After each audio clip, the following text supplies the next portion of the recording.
நல்லா சாப்பிடுங்க. எதை சாப்பிட்டாலும் தயிராக இருந்தாலும் சைவம் அசைவம்லாம் சும்மா சாப்பாட்டில் இல்லை, சந்தோஷமாக சாப்பிடுங்க. நல்லா தூங்குங்க. தூங்கி செயற்பட. தூங்காத மட்டும் இருக்காதீங்க. தூங்காமல் இருந்தால் வாழ்க்கையில் முன்னேறலாம் கிடையவே கிடையாது. நல்லா தூங்கினா தான் முன்னேற முடியும். மூளை அப்போ தானே ஆகும், வேலை செய்யும். அதுக்குன்னு தூங்கினே இருக்காதீங்க, தூங்குங்க. தூக்கம் வராத பட்சத்தில் வேலை செய்யுங்க. எப்போ வேலை செய்யுங்க? தூக்கம் வரலைன்னா வேலை செய்யுங்க. தூக்கம் வந்தால் முதல்ல என்ன பண்ணா? ஆமாம், எந்த வேலை செஞ்சாலும் தூக்கம் வந்தால் அதெல்லாம் விட்டு வச்சுட்டு தூங்கிட்டுங்க. ஏன் நிரந்தரமாக தூங்க தான் வந்துக்கிறீங்க? கட்சி என்ன தான் போகிறீங்க?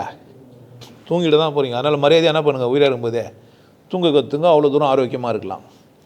தூக்கம் வராத நேரத்தில் சும்மா படுத்துன்னு தூங்குற மாதிரி நடிக்காதீங்க. பிரச்சனை எங்கே?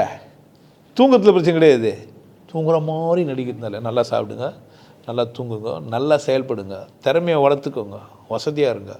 வேறு எந்த விதமான கண்டிப்பு உங்களை வச்சுருந்தா அது உங்கள் பிரச்சனை. எனக்கு என்ன இல்லை, நான் எந்த ஜாதிக்கும் எதிரானவன் இல்லை, எந்த மதத்துக்கும் எதிரானவன் இல்லை. அப்படிலாம் என்னை பார்த்துடாதீங்க. நான் ஒரு ஜாதிக்காரனே கிடையாது மனுஷன்.